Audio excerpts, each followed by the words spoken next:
ಹಬ್ಬ. ಅಂದರೆ ಪಾರ್ಲಿಮೆಂಟ್ ಚುನಾವಣೆ ನಡೆಯತಕ್ಕಂಥ ಸಂದರ್ಭ. ಈ ಚುನಾವಣೆಯಲ್ಲಿ ಹಲವಾರು ಬಗೆಯ ಸುಳ್ಳುಗಳನ್ನು ಹೇಳ್ತಕ್ಕಂಥ ಭಾರತೀಯ ಜನತಾ ಪಕ್ಷದ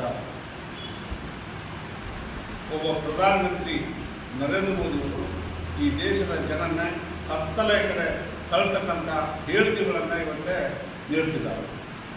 ನಿಮಗೆಲ್ಲ ಗೊತ್ತಿದೆ ಪತ್ರಿಕಾ ಮಿತ್ರರಿಗೆ.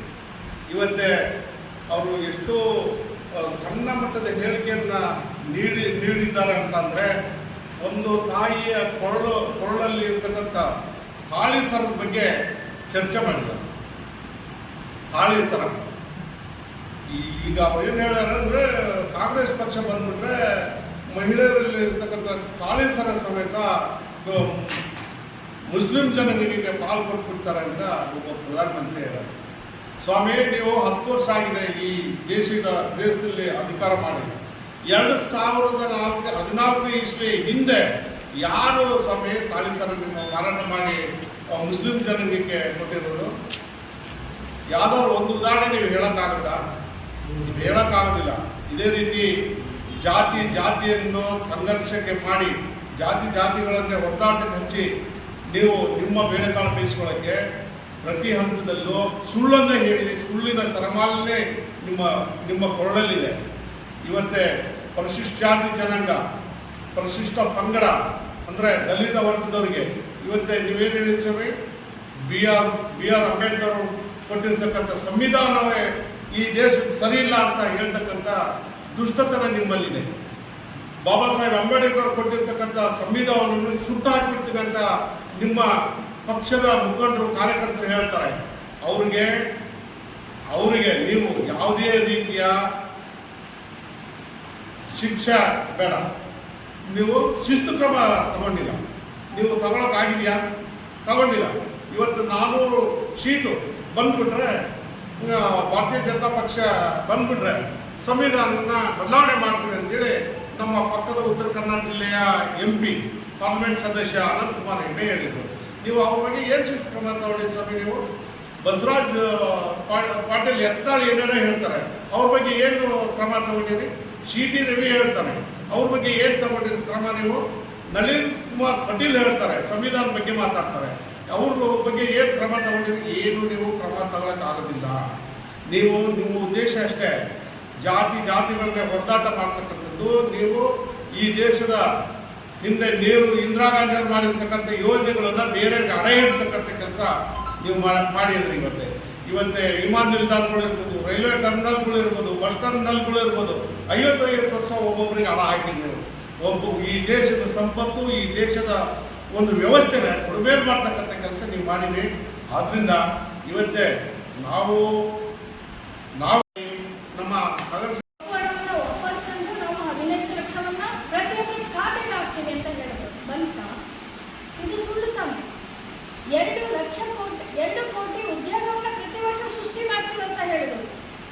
ಮಾಡಿದ್ರ ಸಾರ್ವಜನಿಕ ಸಂಸ್ಥೆಗಳನ್ನ ಇವತ್ತು ಆದಾನಿ ಅಂಬಾನಿಗೆ ಮಾರಾಟ ಮಾಡಿದ್ದಾರೆ. ಇದು ಎರಡನೇ ಸುಳ್ಳು. ಆಮೇಲೆ ಮೀಸಲಾತಿ, ಮಹಿಳಾ ಮೀಸಲಾತಿಯನ್ನು ತರ್ತೀವಿ ಅಂತ ಹೇಳಿದ್ರು ಪಾರ್ಲಿಮೆಂಟ್, ಆಯ್ತಾ? ಇದು 3ನೇ ಸುಳ್ಳು. ಹೀಗೆ ಬರೀ ಸುಳ್ಳನ್ನೇ ಹೇಳ್ಕೊಂಡು ಧರ್ಮವನ್ನ ಜನರ ಮನಸ್ಸಿನಲ್ಲಿ ಬಿತ್ತಿ ಅವರು ಇವತ್ತು ಮತವನ್ನ ಗಳಿಸಿಕೊಂಡು ಅವರು ರಾಜಕಾರಣ ಮಾಡಿ ಮೋದಿಯವರು BJP ಪಕ್ಷ ಪ್ರಧಾನಿಯಾದರು. ಆದರೆ ಜನರ ಪರವಾಗಿರ್ತಕ್ಕಂಥ ಒಂದೇ ಒಂದು ಕೆಲಸವನ್ನು ಇವತ್ತು ಮಾಡಿಲ್ಲ. ನಮಗೆಲ್ಲರಿಗೂ ಗೊತ್ತಿದೆ, ರಾಮ ಮಂದಿರವನ್ನು ಕಟ್ಟಿ ಅವತ್ತು ಪುಲ್ವಾಮಾ ದಾಳಿ ಹೆಸರಲ್ಲಿ ಅವತ್ತು ಅವರು ರಾಜಕಾರಣ ಮಾಡಿದರು. ಅಲ್ಲಿ ನಾವು ಹೇಳ್ಬೋದಲ್ಲ, ನಾವು ಕೇಳ್ತೀವಿ, ನಿಮ್ಮ ಭದ್ರತೆಯ ಲೋಪ ಇಂದ ಇವತ್ತು ಚಂದ್ರಣ್ಣ 54 ಜನ ಸೈನಿಕರ ಹೆಂಡತಿಯರ ಮಾಂಗಲ್ಯ ಕಳ್ಕೊಂಡವರು. ಮಾಂಗಲ್ಯದ ಬಗ್ಗೆ ಇವರು ಮಾತಾಡ್ತಾರೆ. ಅವರಿಗೆ ಹೇಳ್ತೀನಿ ನೆಟ್ಟಿಗೆ ಇಟ್ಕೊಳಕ್ಕಾಗಿಲ್ಲ, ಇನ್ನು ಪ್ರಶ್ನೆ ಮಾಡಬೇಕಾಗುತ್ತೆ. ಈಗ ಅವ್ರು ಆ ರೀತಿ ಹೇಳಿದಾಗ ಅದನ್ನ ನಾವು ಸಾಬೀತು ಮಾಡಿ ಗೋಪಾಲಕೃಷ್ಣ ಬೇಳೂರವರಿಗೆ ನಾವು ಅತಿ ಹೆಚ್ಚಿನ ಮತದ ಅಂತರದಿಂದ ಗೆಲ್ಲಿಸಿದ್ದೀವಿ. ಈಗಲೂ ಕೂಡ ನಮ್ಮ ಕ್ಷೇತ್ರದಲ್ಲಿ ಅದಕ್ಕಿಂತ ಜಾಸ್ತಿ ಅಂತರವನ್ನ ನಾವು ಮತಗಳ ಅಂತರವನ್ನ ನಾವು ಕೊಡ್ತೀವಿ ಅಂತ ಈ ಮೂಲಕ ನಾವು ಹೇಳ್ತೀವಿ. ಲಲಿತಾ ಮೇಡಮ್ ಹೇಳಿದಂಗೆ ಇವತ್ತು ಸುಳ್ಳು ಮತ್ತೆ ಸತ್ಯದ ನಡುವೆ ನಡೀತಾ ಇರುವ ಮಹಾಯುದ್ಧನೇ ಅಂತಾನೆ ಹೇಳ್ಬೋದು ಇವತ್ತಿನ ಎಲೆಕ್ಷನ್. ಮತ್ತೆ ನಮ್ಮ ಚಂದ್ರಣ್ಣರು ಹೇಳಿದ್ರು, CT ರವಿ ಅವರು ಇರ್ಬೋದು, ಅನಂತಕುಮಾರ್ ಹೆಗಡೆ ಇರ್ಬೋದು, ಬಸವರಾಜ್ ಯತ್ನಾಳ್ ಇರ್ಬೋದು, ಅವರೆಲ್ಲ ಸಂವಿಧಾನದ ವಿರುದ್ಧವಾಗಿ ಹೇಳಿಕೆ ಕೊಟ್ಟರು ಸಮೇತ BJP ಪಕ್ಷದವರು ಯಾವುದೇ ಒಂದು ಕ್ರಮ ಅವರ ಮೇಲೆ ಯಾವುದೇ ಒಂದು ಶಿಸ್ತಿನ ಕ್ರಮ ತಗೊಳ್ಳಿಲ್ಲ. ಇವರು ಮತ್ತೆ ಈಗ ಈ ತರ ಮಾತಾಡಕ್ ಬಿಟ್ಟಿದ್ದಾರೆ ಅಂದ್ರೆ ಇವರು ಸಂವಿಧಾನನ ತೆಗಿಬೇಕು ಅಂತಾನೆ ಹೊರಟಿದ್ದಾರೆ ಅಂತ ಅನ್ಸುತ್ತೆ ಇದನ್ನೆಲ್ಲ ನೋಡಿದಾಗ. ನಮ್ಮ ಅಂಬೇಡ್ಕರ್ ಅವರು ಕೊಟ್ಟಂತ ಆ ಒಂದು ಮಹಾ ಸಂವಿಧಾನ ಏನಿದೆ, ನಮ್ಮ ಇಡೀ ದೇಶಕ್ಕೆ ಮಾದರಿ, ನಮ್ಮ ಇಡೀ ಪ್ರಪಂಚಕ್ಕೆ ಮಾದರಿಯಾದ ಒಂದು ಸಂವಿಧಾನ ಅದು. ನಾವು ಅದನ್ನ ಗೌರವಿಸಬೇಕು ಅಂತ ಅವರು ಹೇಳ್ತಾರೆ. ಯಾವಾಗ ಅಂಬೇಡ್ಕರ್ ಜಯಂತಿ ಬಂದಾಗ, ಧ್ವಜ ಹಾರಿಸೋದು ಬಂದಾಗ ಅವಾಗ ಮಾತ್ರ ಭಾಷಣದಲ್ಲಿ ಮಾತ್ರ ಹೇಳ್ತಾರೆ, ಬಿಟ್ರೆ ಬೇರೆ ಟೈಮಲ್ಲಿ ಅದ್ರ ಅಂಬೇಡ್ಕರ್ ಫೋಟೋ ಸಮೇತ ಅವರು 7 MP ಚುನಾವಣೆ ಹತ್ರ ಬರ್ತಾ ಇದೆ. ಇವತ್ತು ಇಲ್ಲಿ 2 ಹೇಳಬೇಕಾಗುತ್ತೆ, ಒಂದು ಮೇಲ್ವರ್ಗ ಮತ್ತು ಒಂದು ಕೆಳವರ್ಗ. ಇವತ್ತು ಕೆಳವರ್ಗ ಏನು ಇವತ್ತು ಮಹಿಳೆಯರಿಗೆ MP ಟಿಕೆಟ್ ಕೊಟ್ಟಿದ್ದಾರೆ. ಯಾರು ಮಹಿಳೆಯರು? ಯಾರು?